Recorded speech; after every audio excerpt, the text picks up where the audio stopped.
teve os elementos próprios da sua natureza humana.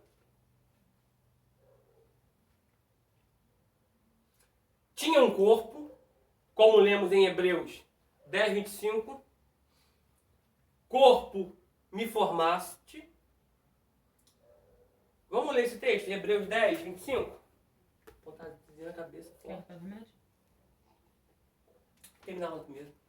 Eu deito.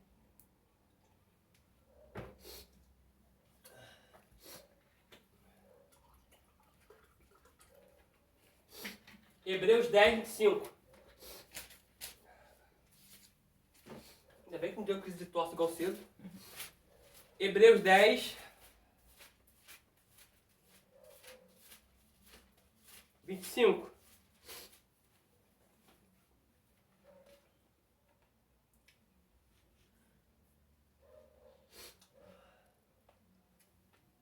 Diz assim: não deixando a nossa congregação, como é de costume de alguns, antes admoestos-nos uns aos outros, e tanto mais quanto vedes que se vai aproximando aquele dia. Prossigamos aqui. Os evangelhos dão testemunho abundantes de seu corpo físico.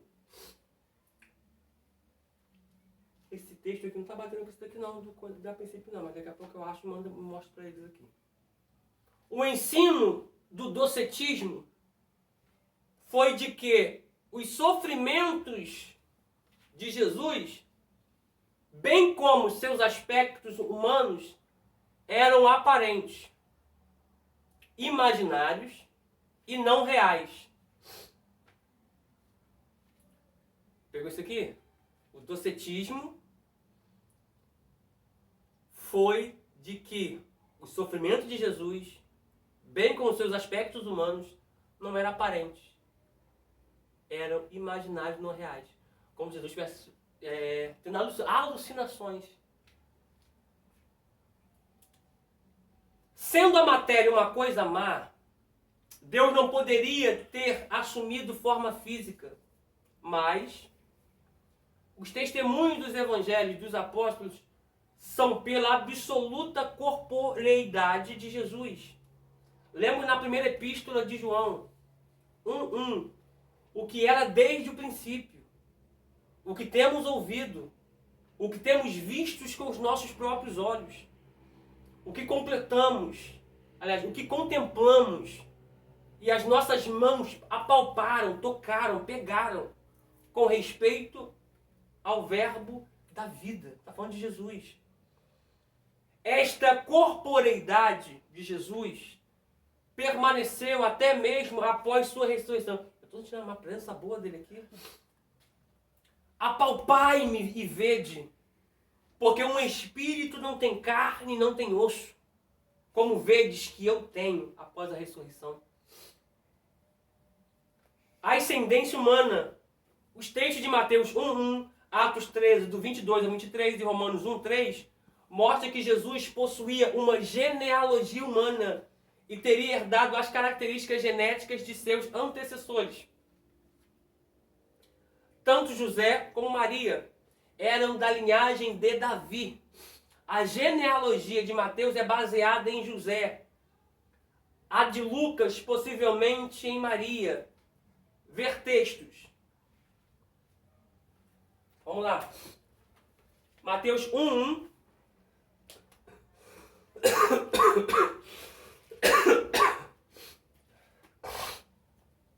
E depois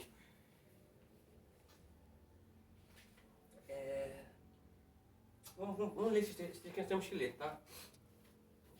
Mateus 1:1.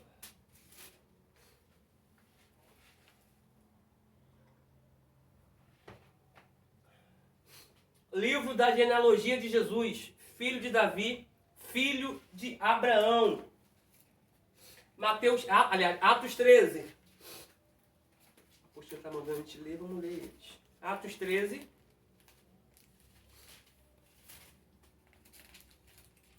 versículo 22 e 23. E quando este foi retirado, lhes levantou como rei a Davi, ao qual também deu testemunho e disse: achei a Davi, filho de Jessé, varão conforme o meu coração, que executará toda a minha vontade. Da descendência deste, conforme a promessa, levantou Deus a Jesus para Salvador de Israel. Romanos capítulo de número 1, versículo de número 3. Romanos capítulo 1, versículo 3, que escrito está: acerca de seu filho, que nasceu da descendência de Davi, segundo a carne. Sua vida religiosa. Jesus Cristo participou da adoração pública. Estudou, meditou e explicou as Escrituras. Orava publicamente e individualmente. E às vezes orava durante toda a noite. Ele foi submisso ao Pai e totalmente dependente do Pai, que o enviara. A vida religiosa de Cristo mostra sua condição humana. Suas tentações.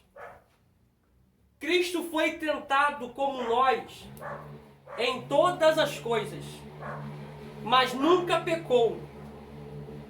Neste ponto podem surgir duas objeções. A primeira: as tentações de Cristo não foram reais, porque ele não tinha natureza pecaminosa como nós. A resposta a esta objeção é que os puros também sofrem tentações, assim como Adão e os anjos. Porque Adão foi tentado sendo puro e os anjos também foram tentados sendo puros. Sendo que Adão caiu, uma boa parte dos anjos caíram também, como está lá em Apocalipse, a terceira parte, porém Jesus não. Então até os puros sofrem tentações. O problema não é sofrer nem passar por tentações. O problema é ceder a elas. 2. Cristo não podia pecar, dada a sua natureza sem pecado. Respondemos dizendo que é preciso considerar a intensidade das tentações. Em nosso caso, Deus filtra as tentações antes que elas cheguem até nós.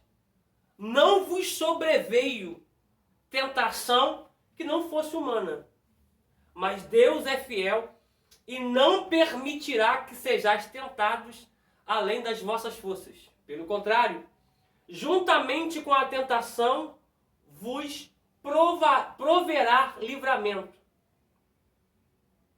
de sorte que a possais suportar. Ou seja, Deus não dá nenhuma tentação que nós não podemos suportar. Porque acho que nós não podemos suportar, Ele filtra. Só permite a nós passarmos por aquilo que a gente consegue suportar. Portanto, Jesus não permitiu que o diabo se andasse Pedro. Porque dentro do filtro, Jesus filtrou até chegar a Pedro, Jesus sabia que Pedro não iria suportar. Então esse texto aqui é muito tremendo. Tem coisa que está vindo na sua vida e você é capaz de suportar isso. Então não ceda, não esmoreça e não entregue o ponto. Se no dia da tua angústia, da tua adversidade, tu te mostrar frouxo ou fraco, que em algumas traduções, a tua força será pequena. Qual teria sido a medida da intensidade da tentação que Deus permitiu para seu filho? Está lá em Mateus 4:4 e Lucas 22:44. O fato de ele ser tentado, como nós, revela que Cristo tinha nossa natureza. A Bíblia diz lá em Lucas que ele foi tentado no deserto todos os dias. Ele esteve lá. O diabo, quando foi tentado, ele venceu o diabo na palavra. O diabo, diz a Bíblia, que se ausentou dele por um tempo. Depois voltou de novo. 2. Necessidade de sua humanidade. Desde que o homem pecou, era necessário que o homem sofresse a penalidade. Além disso, o pagamento da pena envolvia sofrimento de corpo e alma. Sofrimento somente cabível ao homem.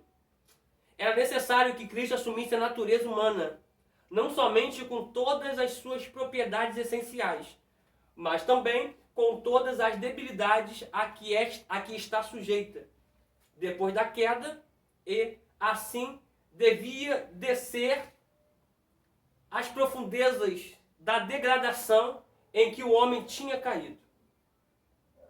Ao mesmo tempo, era preciso que fosse um homem sem pecado, pois um homem que fosse ele próprio pecador e que estivesse privado da sua própria vida, certamente não poderia fazer uma expiação por outros.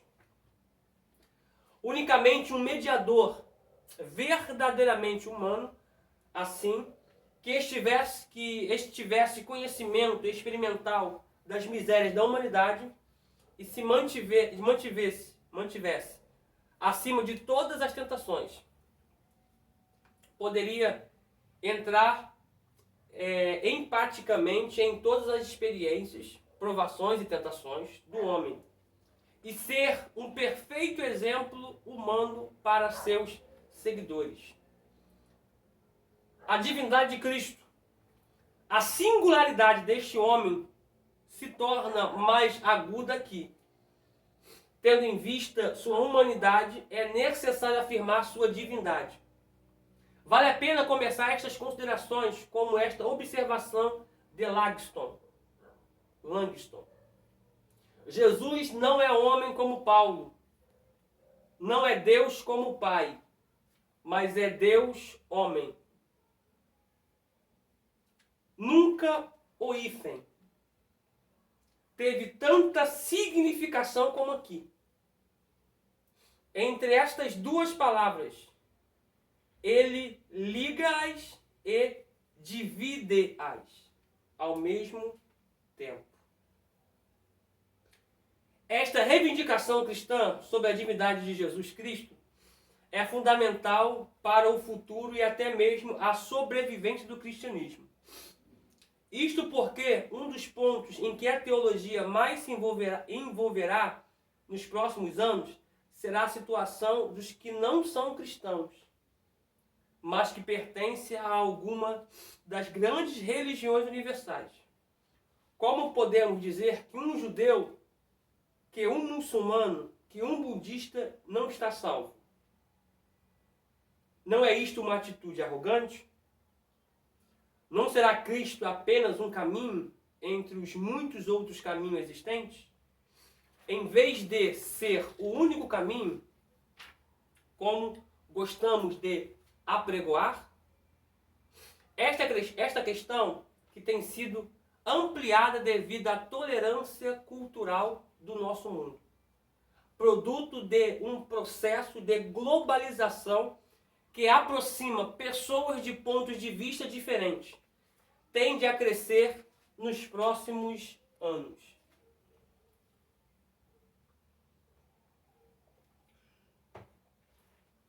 No item anterior, listamos alguns motivos pelos quais era necessário que Jesus fosse plenamente humano para obter nossa redenção. Aqui cabe reconhecer que é também crucialmente importante inserir na plena divindade de Cristo, não só porque ela é ensinada de maneira clara nas Escrituras, mas também porque, só alguém que fosse Deus infinito poderia arcar com toda a pena de todos os pecados de todos que crescem nele. Qualquer criatura finita não seria capaz de arcar com tal pena. 2. A salvação vem do Senhor. Jonas capítulo 2, versículo 9. Toda a mensagem das Escrituras é moldada para mostrar que nenhum ser humano, nenhuma criatura jamais conseguiria salvar o homem. Só Deus mesmo poderia. 3. Só alguém que fosse verdadeiramente e plenamente Deus poderia ser o mediador entre Deus e o homem. Tanto para nos levar de volta a Deus, como para revelar Deus de maneira mais completa a nós. Principais textos sobre a divindade de Cristo. No Evangelho de João, João identifica Jesus como o verbo pré-encarnado, a palavra em ação. Em João 1, lemos: no princípio era o Verbo, e o Verbo estava com Deus, e o Verbo era Deus. João deixa claro que Jesus é um com Deus, e ao mesmo tempo o distingue de Deus. Afirma que todas as coisas foram feitas por ele, e sem ele, nada do que se foi feito se fez. A Bíblia também afirma que no princípio de todas as coisas foram criadas por Deus. E assim, João estabelece uma identificação entre Jesus e o Deus Criador. Afirma também que esse Verbo divino se fez carne e que somente ele revela plenamente a Deus.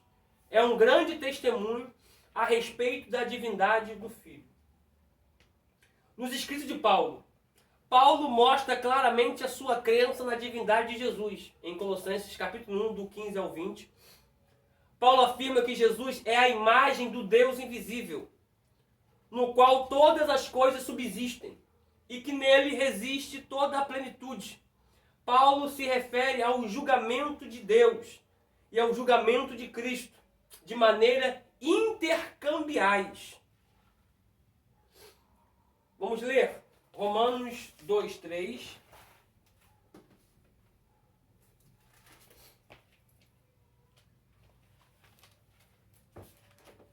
Romanos 2, 3.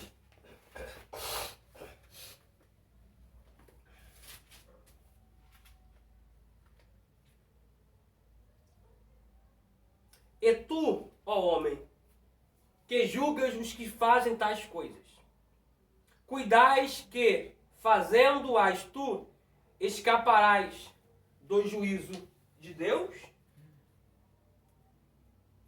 2 Timóteo 4, 1.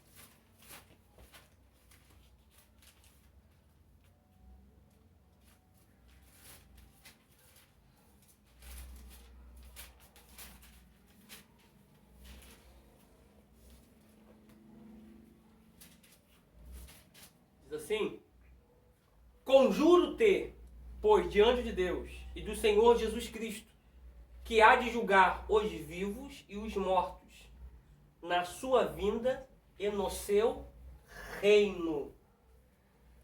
Tá? Então existe o julgamento da sua vinda e o julgamento do reino. Tá? O julgamento da sua vinda é juízo, o julgamento do reino é as obras. Vai ficar claro aqui, tá? Fica claro que ficou assim, ó. Fica claro. Vamos prosseguir. Em Filipenses 2, 5 a 11, que nós já lemos, Paulo ensina que Jesus, sendo Deus, se autolimitou, esvaziando-se a si mesmo de seus privilégios divinos e sendo reconhecido em figura humana. Quando Paulo diz que Jesus tem a forma morpé, no original, de Deus, a ideia é que Cristo tem a mesma essência de Deus. Em outras palavras, o verso 5 quer dizer que, embora Jesus tivesse a mesma essência de Deus, não utilizou isso em vantagem própria. E logo em seguida, deixa claro que virá um dia em que todos haverão de prestar honras e louvores a Ele. Numa linguagem só permitida a alguém que crer em Jesus seja realmente Deus.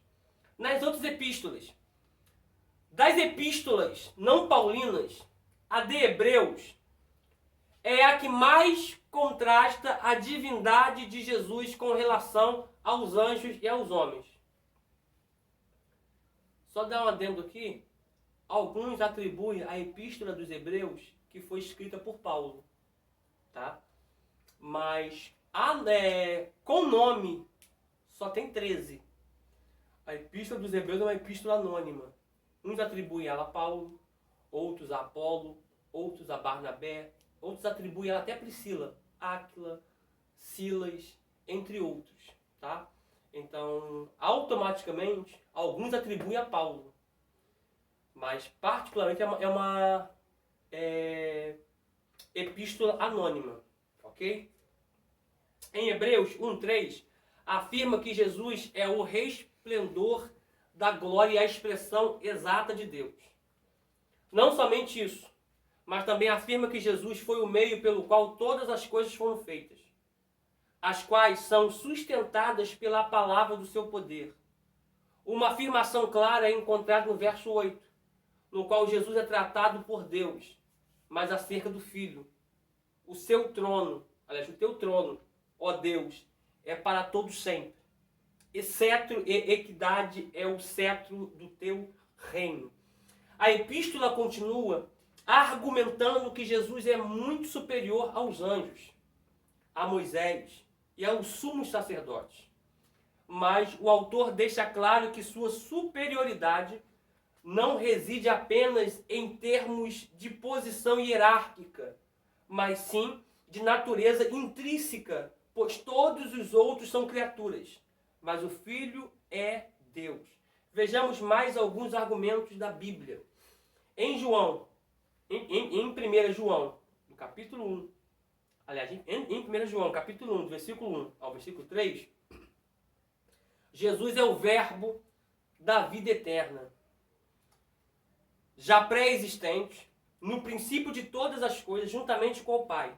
No capítulo 5, versículo 20, Jesus é chamado de Filho de Deus e explicitamente identificado como verdadeiro Deus e a vida eterna. Também sabemos que o Filho de Deus é vindo e nos tem dado entendimento para reconhecermos o verdadeiro. E estamos no verdadeiro, em seu Filho Jesus. Este é o verdadeiro Deus e a vida eterna.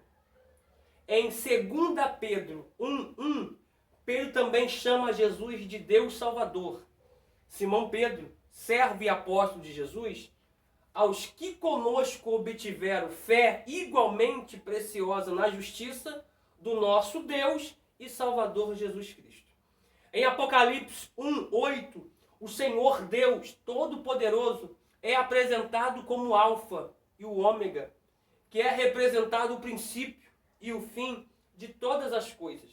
Mas em Apocalipse 1:17 ao 18, Jesus se apresenta com os mesmos títulos ortogados ao Todo-Poderoso. Somente não dá para continuar ainda. Estou cheando um pouquinho? Dá para continuar ainda. Está começando a crise agora, depois eu uso a bombinha. Tá, obrigado, tá? Obrigado. Se aumentar, eu falo para você. Tá? É que eu estou chiando um pouquinho, gente. Começou agora a dar uma chiadazinha. Quando vi, caí a seus pés como morto. Porém, ele pôs sobre mim a sua mão direita, dizendo: não temas, eu sou o primeiro e o último, aquele que vive. Estive morto, mas eis que estou vivo pelos séculos dos séculos, e tenho as chaves da morte e do inferno. Também em Apocalipse 19:16, Jesus recebe o título de Rei dos Reis e Senhor dos Senhores. Uma clara alusão à sua soberania e majestade divina. Tem o seu manto e na sua coxa o seu nome inscrito: Rei dos Reis e Senhor dos Senhores. Vou ter que tomar medicina. Vou dar uma pausazinha aqui, a gente dá um segmento já. Retomamos, gente. A autoconsciência de Jesus. A divindade de Jesus é um dos tópicos doutrinários mais cruciais da nossa fé. Jesus se considerava igual ao Pai e possuidor de fazer coisas que apenas Deus tem direito de fazer. Embora a maioria das referências que Jesus fez sobre sua divindade não fosse explícita e aberta, tanto seus discípulos como seus opositores a interpretaram corretamente.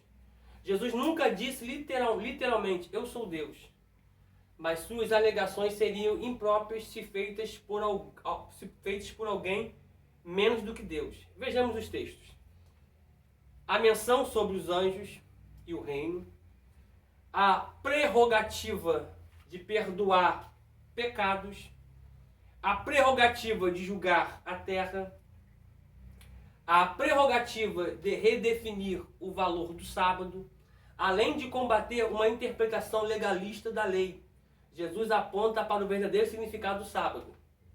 A prerrogativa de estabelecer um ensino com a mesma autoridade das Escrituras, sua declaração e demonstração de poder sobre a morte, sua declaração de pré-existência, o uso da fórmula eu sou, verbo que exprime a ideia do passado, presente e futuro ao mesmo tempo, indicando a natureza eterna e imutável de Deus. Todos esses textos aqui, gente, você lê depois, tá bom? Não vamos adentrar nesses textos aqui, senão a gente fica muito preso aqui, né? E vamos terminar só em 2024. né? Então, os textos que você lê, que são muitos textos, tá bom? Alguns ou outros que a apostila mandar a gente vai ler, tá? Mas é de suma importância você estudando, lendo esses textos, tá bom? Vamos lá de novo. Sua declaração de pré-existência, o uso da fórmula eu sou, né? Que está lá em Êxodo 3,14, Arrier, Asher, Arrier, eu sou o que sou, ou no hebraico literal, eu serei o que serei, tudo que você precisa. Verbo que exprime a ideia de passado, presente e futuro, ao mesmo tempo indicando a natureza eterna e imutável de Deus. Sua identificação como Pai. Sua autodenominação de Filho de Deus. Este nome é dado a Jesus 40 vezes na Bíblia, além de outras referências indiretas como meu filho e seu filho. Uso de figuras de linguagem que atestam sua divindade. Eu sou. Eu sou o pão da vida, ele disse. Eu sou a luz do mundo. Eu sou a porta das ovelhas. Eu sou o bom pastor. Eu sou a videira verdadeira. Eu sou a ressurreição e a vida. Eu sou o caminho, verdade e a vida. Todas essas expressões ele usou a palavra eu sou. O discurso de Simão, ao tomar o menino Jesus, quando este tinha apenas 8 dias de vida, traz alguns elementos muito precisos em conceitos messiânicos.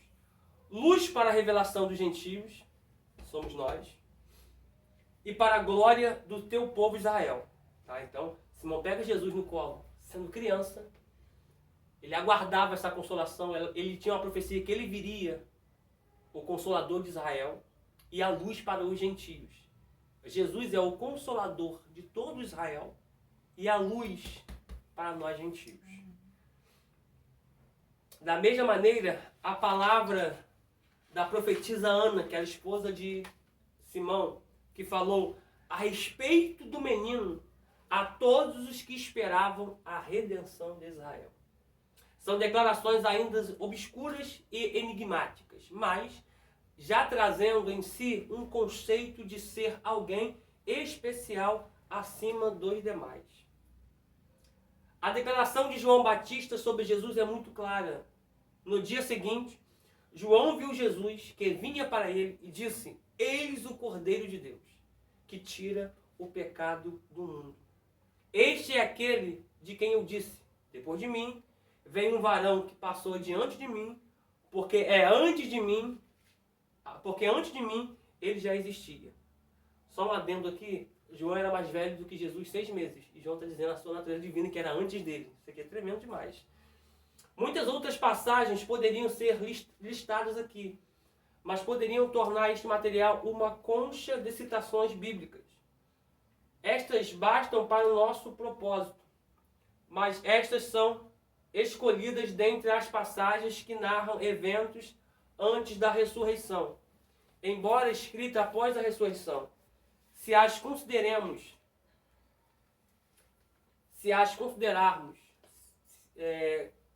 como fidedignas, temos que entender que refletiam uma opinião sobre Jesus antes dos eventos que levaram a igreja a declarar que esse mesmo Jesus, a quem vós crucificaste, Deus o fez Senhor e Cristo. Tá? Só uma observação aqui, tá?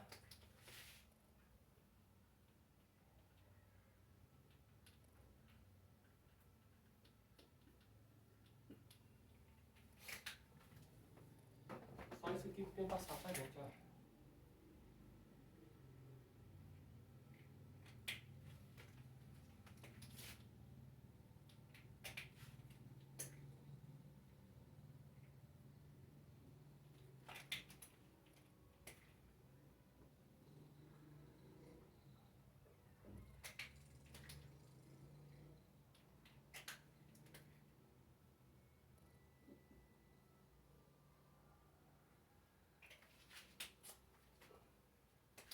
Cristo não é nome, Cristo é título, tá?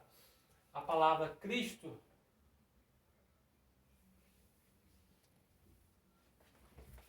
significa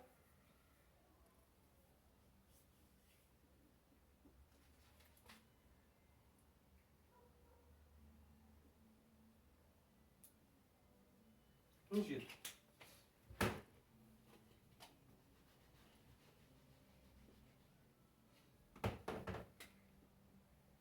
Porque ele é o Messias, ele é ungido.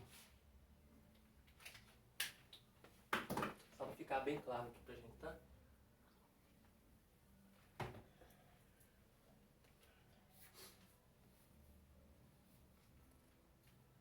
Deixa eu ver onde eu parei aqui.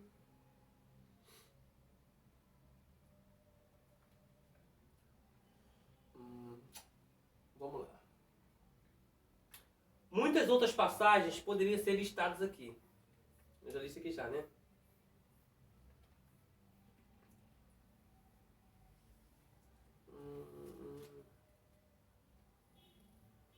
Isso, vamos lá. 2.2. A necessidade da sua divindade. Todo o sistema sacrificial do Antigo Testamento aponta numa direção. O sacrifício maior que sucederia no futuro. O da obra de Deus, aliás, o da obra de Jesus Cristo. O derramamento do sangue de animais era necessário, porque sem derramamento de sangue não há remissão. Mas o autor de Hebreus reconheceu com muita propriedade que os sacrifícios do Antigo Testamento eram incapazes de purificar os pecados. Lembremos neste texto as palavras de Hebreus 10, do 11 ao 14. Ora, todo sacerdote se apresenta dia após dia, ministrando e oferecendo muitas vezes os mesmos sacrifícios que nunca podem tirar pecados.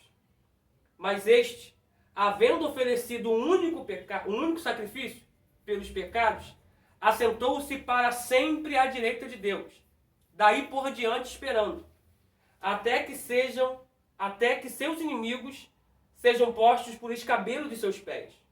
Pois, com uma só oferta, tem aperfeiçoado para sempre os que estão sendo santificados.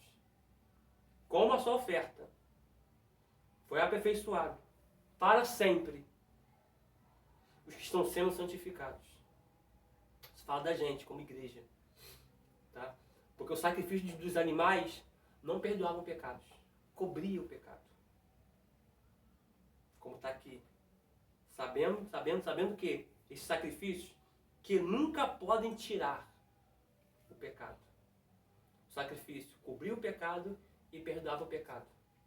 Mas depois daquele ato, as pessoas voltavam a pecar. Só que o sacrifício de Cristo não. Foi para arrancar o pecado de uma vez só e nos aperfeiçoar para sempre. Tá? A encarnação permitiu que o problema do pecado fosse resolvido de uma vez por todas.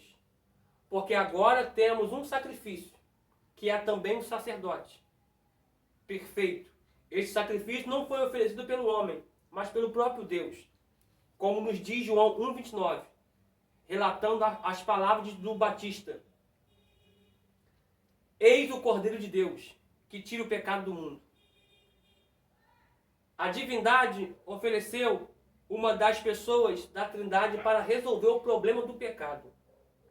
Isto foi a razão da encarnação. No plano divino de salvação, era absolutamente essencial que o mediador fosse verdadeiramente Deus.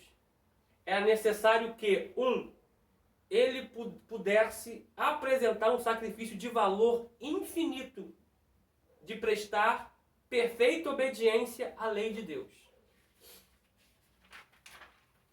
2. Ele pudesse sofrer a ira de Deus redentoramente, isto é, para livrar outros da maldição da lei. Ele pudesse aplicar os frutos da sua obra consumada aos que o aceitassem pela fé. O homem, com a sua vida arruinada, não pode nem cumprir a pena do pecado, nem prestar perfeita obediência a Deus. Ele pode sofrer a ira de Deus e, exceto pela graça redentora de Deus, terá que sofrê-la eternamente, mas não pode sofrê-la de molde a abrir um caminho de livramento. Vamos lá. Seitas que procuram negar a divindade de Cristo. Do segundo século até o concílio de Calcedônia, em 451 d.C., surgiram diversas correntes de pensamentos em torno da natureza de Cristo, gerando grandes controvérsias que foram decididas em concílios. Discutia-se Jesus era só divino ou só humano, ou se ambos, quanto à divindade ou de humanidade tinha ele. E como as duas naturezas se relacionavam na pessoa de Cristo. As principais correntes foram ebionismo, que é do século II ao século V. Jesus era um homem comum, que possuía dons incomuns. Isso aqui são teses deles, teoria deles. E especulações também dos mesmos. Dentro do ebionismo. Jesus era um homem comum, que possuía dons comuns, mas não era divino. Rejeição do nascimento virginal. O Cristo encarnou-se em Jesus somente por ocasião do batismo e se afastou-se dele no final de sua vida. Esta doutrina pretendia resolver a questão da divindade de Jesus e a concepção monoteísta de Deus. Esta corrente surgiu sob a influência do judaísmo dentro das igrejas. Hoje, o unitarianismo, alguns liberais e teólogos da libertação defendem ideias semelhantes. 2. Arianismo, que veio do século III ao século IV. Jesus era um ser criado, apesar de ser o mais elevado dos seres. Portanto, não era divino e não tinha existência própria. Somente Deus, o Pai, é eterno e a origem de todas as coisas. Baseavam-se em textos bíblicos que sugeriam inferioridade ou imperfeição de Jesus em relação ao Pai. Ário, de 256 a 336, bispo de Alexandria, foi o autor desta heresia, que causou muita polêmica nos primeiros séculos da era cristã. O arianismo foi condenado no Concílio de Nicéia, no ano 325. E Ário foi exilado, mas sua doutrina não morreu, continuando a gerar polêmica e causando divisão entre as igrejas cristãs. Finalmente foi banido pelo imperador Teodósio I, no ano 379 d.C. Uma variedade do arianismo subsiste até hoje através das testemunhas de Jeová. Eu falo mais profundo nisso daqui na matéria seitas e heresias. Tá? Docetismo. Essa doutrina não tem um fundador específico ou uma época precisa para o seu surgimento. Surgiu muito cedo no meio religioso, adotada como um estilo de vida religioso. Estilo de vida religioso acabou por ser incorporado por várias outras doutrinas, em que tomou forma de expressão. Essa doutrina, dentro do cristianismo, ensina que o Filho de Deus não se tornou humano. Sua humanidade era aparente. O divino, essencialmente puro e santo, não poderia habitar em um corpo carnal, essencialmente mau. Palavra grega significando parecer. Afirmava também que Jesus não sofreu na cruz, afirmando que isto também foi aparente.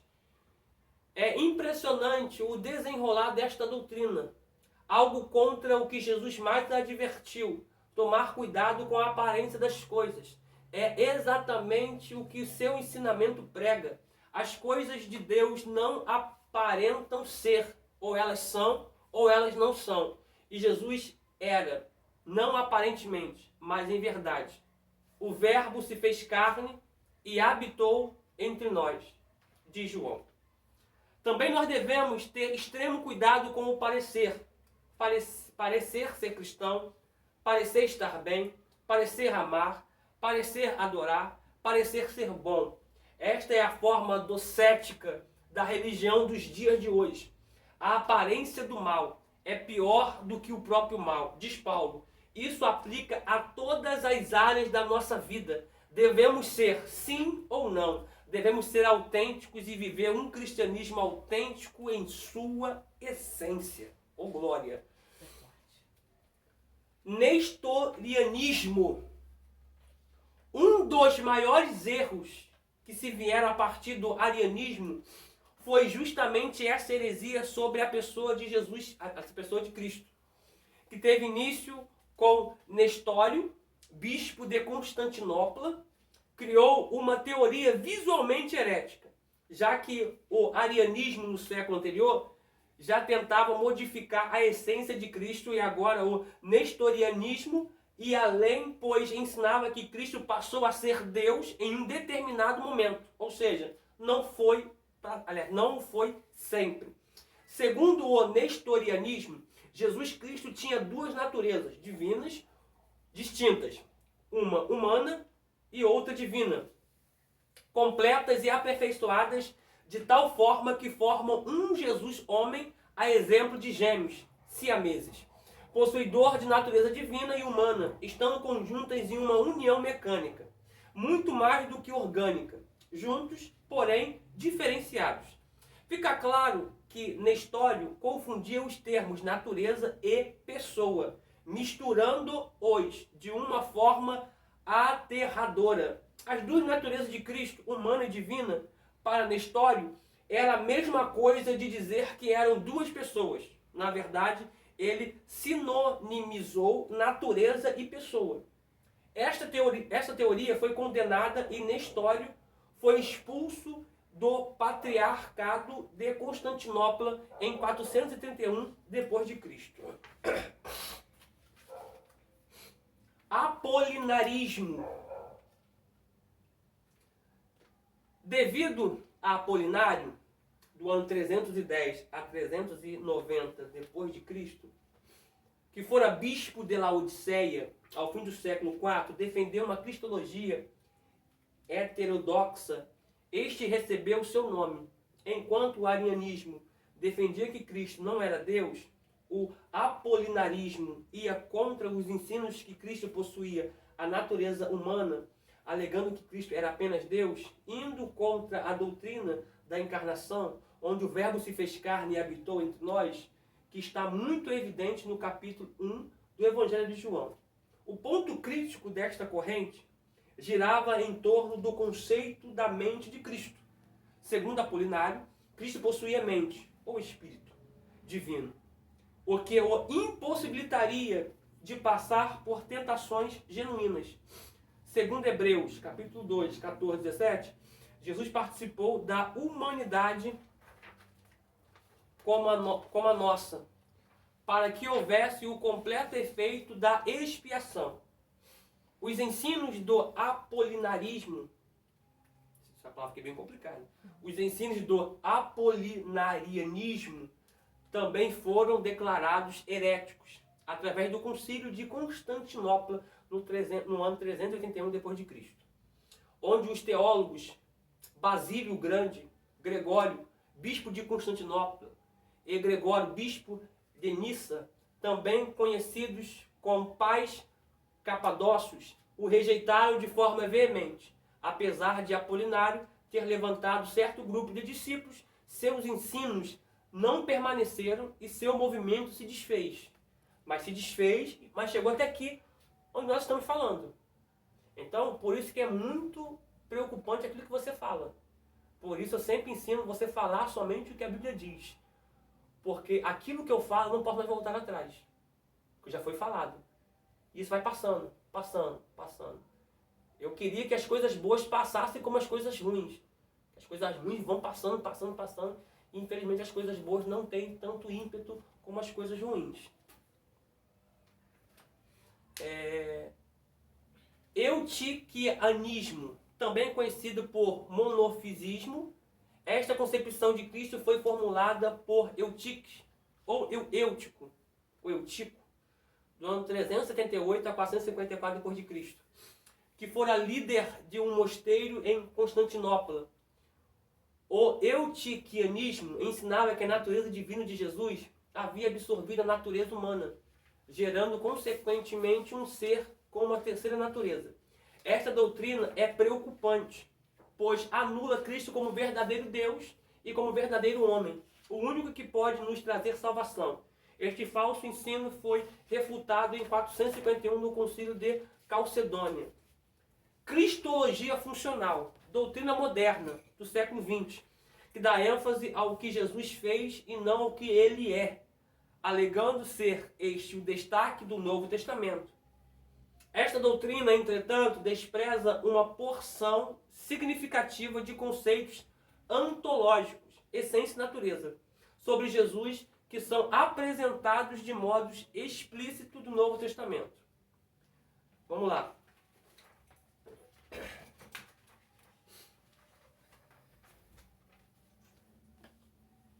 Cristologia na história. O Concílio de Calcedônia. Embora o Concílio de Nicéia tenha proclamado que Jesus era plenamente Deus, a Igreja ainda precisava compreender sua natureza humana. De que maneira o humano e o divino ser interrelacionavam no Filho. Resposta viria por meio de um dos mais exaltados órgãos de poder na Igreja. Conforme a Igreja crescia, as principais cidades do Império recebiam influência teológica e por causa disso seus arcebispos foram chamados patriarcas. Alexandria e Roma geralmente ficavam no mesmo lado das questões, opondo-se a Antioquia e Constantinopla. A combinação de política e teologia era algo especialmente poderoso. A influência grega permeava os pensamentos da escola de Alexandria. Muitas pessoas de Alexandria tinham um histórico filosófico de origem grega. Teologicamente acreditavam que Jesus fora plenamente humano, mas eles tinham a tendência de enfatizar mais o Cristo como uma palavra divina, logos, que o Jesus humano.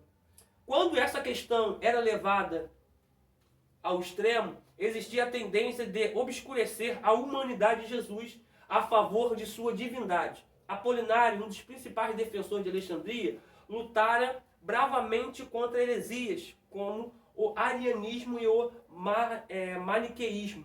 Contudo, cometeu um deslize equivocando ao afirmar que na encarnação o Logos divino substituíra a alma humana, de modo que a humanidade de Cristo fora apenas corpórea. Em 381, o segundo concílio ecumênico condenou esse ensinamento. A escola de Antioquia apresentava a tendência de se concentrar na humanidade de Jesus. Embora Jesus fosse divino, eles diziam que sua humanidade fora completa e normal. Ao envolver-se em uma disputa sobre a veneração de Maria, Nestório, patriarca de Constantinopla, atacou a oposição de Apolinário. Para ele, a ideia de que Maria fosse a portadora de Deus era muito parecida com a ideia de Apolinário. Cirilo, patriarca de Alexandria, ansioso por abalar o poder de Constantinopla, acusou o patriarca de dizer que Jesus tinha duas naturezas distintas em seu corpo. Em 431, no terceiro concílio ecumênico em Éfeso, o maquinador Cirilo conseguiu que Nestório fosse deposto antes que ele e seus amigos pudessem chegar ao local das reuniões. Quando os clérigos ausentes chegaram, condenaram Cirilo e seus seguidores sob liderança de João, o patriarca de Antioquia.